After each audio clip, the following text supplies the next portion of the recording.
Fintech माने financial technology कंपनियां, आसान शब्दों में कहें तो ऐसी कंपनियां जो टेक्नोलॉजी के जरिए रुपए पैसों से जुड़ी जो भी सेवाएं होती हैं वो ऑफर करती हैं। ठीक उसी तरह जैसे एडटेक कंपनियां होती हैं, यानी एजुकेशन टेक्नोलॉजी कंपनियां जो टेक्नोलॉजी का इस्तेमाल करके पढ़ाई लिखाई से जुड़ी सर्विसेज देती हैं। हमने फिनटेक की परिभाषा बताई क्योंकि आज हम दो फिनटेक कंपनियों की ही बात करने वाले हैं। एक ऐसी कंपनी जिसके शेयर जिस दाम पर इशू हुए थे आज उससे आधे दाम पर ट्रेड कर रहे हैं। कंपनी का नाम 197 कम्युनिकेशंस लिमिटेड, आप पेटीएम के नाम से इसे जानते होंगे। दूसरी कंपनी जिसके शेयर इशू प्राइस से डबल पर चल रहे हैं, कंपनी का नाम वन मोबीक्विक सिस्टम्स लिमिटेड, आप इसे मोबीक्विक के नाम से जानते होंगे। मोबीक्विक के शेयर जहां 50% से ऊपर के प्रीमियम पर लिस्ट हुए, वहीं पेटीएम के शेयर डिस्काउंट पर लिस्ट हुए थे।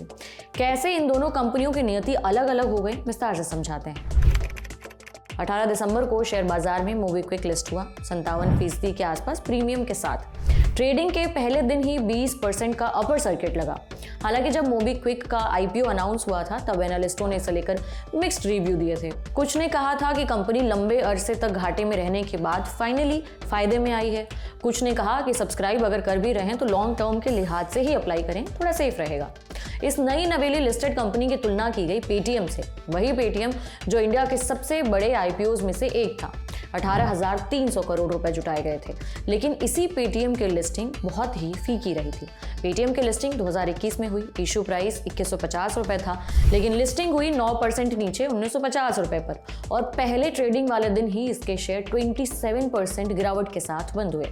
फिलहाल इसका शेयर एनएससी पर 994 रुपए 95 पैसे के लेवल पर बंद हुआ है 18 दिसंबर को, मतलब लिस्टिंग से भी आधे की कीमत पर पहुंच चुका है। वहीं मोबीक्विक के आईपीओ में प्राइस बैंड 265 से 279 रुपए का था। 18 दिसंबर को इसकी लिस्टिंग हुई, वो भी 57% प्रीमियम के साथ। एनएससी पर 57% आसपास प्रीमियम के साथ इसके शेयर 440 रुपए प्रति शेयर पर लिस्ट हुए। बीएसई पर 56% के आसपास प्रीमियम रहा और 435 रुपए पर लिस्टिंग हुई। इतना ही नहीं, ट्रेडिंग के पहले ही दिन शेयर 20% की अपर सर्किट में बंद हुए। दूसरे दिन 19 दिसंबर को शेयरों को फिर से हाथों हाथ लिया गया, काफी खरीदारी हुई।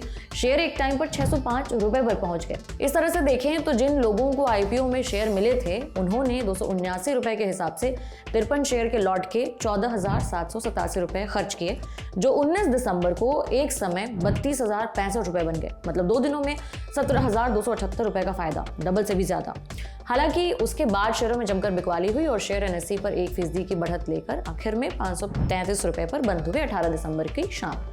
लेकिन सवाल यह है कि आखिर मोबीक्विक में ऐसा क्या है जो पेटीएम में नहीं है, या फिर यूं कहें कि पेटीएम 3 साल की लिस्टिंग के बाद भी स्ट्रगल कर रही है और मोबीक्विक ने 2 दिनों में ही धूम मचा दी, क्यों? जवाब जानने से पहले दोनों कंपनियों के बिजनेस से जुड़े कुछ आंकड़े देखते हैं। मोबीक्विक के पास इस समय 1.6 करोड़ मंथली एक्टिव यूजर हैं, पेटीएम के पास 9 से 10 करोड़। मोबीक्विक का जीएमवी 43 लाख का है और पेटीएम का 4 करोड़। जीएमवी मतलब किसी कंपनी ने एक पर्टिकुलर टाइम पीरियड में कितने रकम की टोटल सेल्स की है। मोबीक्विक का रेवेन्यू 875 करोड़ का है और पेटीएम का 9,978 करोड़ का। मोबीक्विक का एबिटा 4% है और पेटीएम का -9%। एबिटा यानी earnings before interest, taxes, depreciation and amortisation, मतलब कि टैक्स, ब्याज, डिप्रिसिएशन जैसी चीजें निकालने के पहले कंपनी को जो टोटल कमाई हुई है वो। मोबीक्विक का मार्केट कैप 4,120 करोड़ का है और पेटीएम का 64,300 करोड़ का। ये सारा डेटा एनडीटीवी प्रॉफिट के हवाले से है। इन आंकड़ों में पेटीएम ज्यादा स्ट्रांग दिख सकता है भी, ज्यादा बड़ी कंपनी भी है पेटीएम, लेकिन जिस चीज ने मोबीक्विक की तरफ इन्वेस्टर्स का ध्यान खींचा वो है ग्रोथ के स्कोप। जब भी आप किसी कंपनी के शेयर में पैसे लगाते हैं तो आप ये देखते हैं कि आपका पैसा कितनी तेजी से कितना ज्यादा रिटर्न देने की काबिलियत रखता है। यही मोबीक्विक की तरफ निवेशकों को आकर्षित कर रहा है। मोबीक्विक और पेटीएम दोनों ही एक ही बिजनेस में हैं, लेकिन पेटीएम के मुकाबले मोबीक्विक उसी स्पेस में सस्ता शेयर है और हाल ही में कंपनी ने लंबे समय बाद घाटे में रहने के बाद प्रॉफिट कमाकर दर्ज किया है। मोबीक्विक ने वित्त वर्ष 2023 में 55.92 करोड़ का घाटा दर्ज किया था और वित्त वर्ष 2024 में उसका न सिर्फ घाटा खत्म हुआ बल्कि उसने 37.22 करोड़ का पॉजिटिव एबिटा भी कमाया। प्रॉफिट आफ्टर टैक्स भी FY24 में 14.08 करोड़ रहा, जो FY23 में 83.81 करोड़ का घाटा था, जबकि पेटीएम ने FY24 में लगातार 1422 करोड़ का घाटा ही दर्ज किया है। रेवेन्यू भी 25% बढ़कर FY24 में 9,978 करोड़ में पहुंच गया। दोनों ही कंपनियों ने डिजिटल पेमेंट्स और मोबाइल वॉलेट के इकोसिस्टम से अपनी जर्नी शुरू की थी और मोबीक्विक भी पेटीएम की तरह ही यूपीआई कस्टमर क्रेडिट बिजनेस में जा रही है। इन्वेस्टर्स को लग सकता है कि अगर उसी बिजनेस में कोई शेयर सस्ते दाम पर मिल रहा है तो क्यों ना उसे खरीदा जाए। इसके अलावा फिनटेक इंडस्ट्री भी अपने आप में बहुत तेजी से ग्रो कर रही है।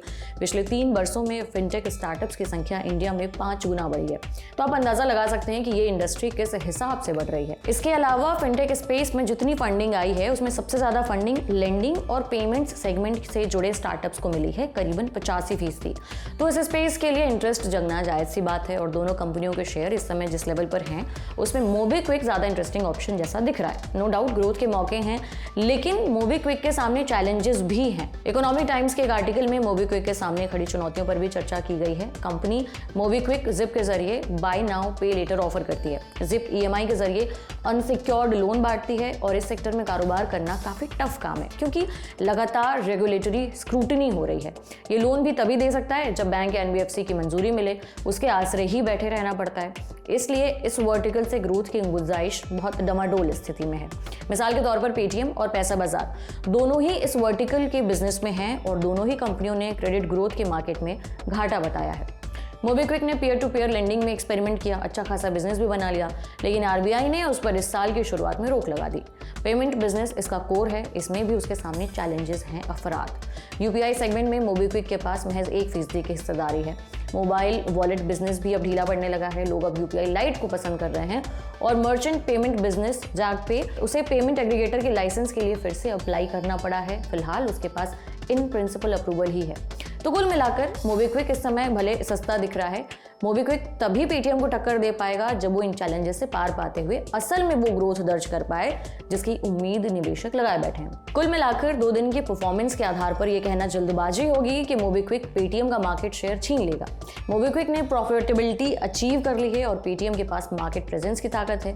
विनर कौन होगा ये इस पर तय होगा कि कौन सी कंपनी टेक्नोलॉजी इनोवेशन का तेजी से फायदा उठाती है, नए कंज्यूमर बेस बनाती है और कस्टमर्स को अच्छे फाइनेंशियल सर्विसेज की सौगात दे पाती है। बहरहाल इस खबर में इतना ही। आपको क्या लगता है कि कौन सी कंपनी ज्यादा मजबूत है, मोबीक्विक या पेटीएम? अपनी राय हमें कमेंट बॉक्स में जरूर दें। बाकी देखते रहिए अन्य खबरों के लिए दी ललन टॉप। शुक्रिया।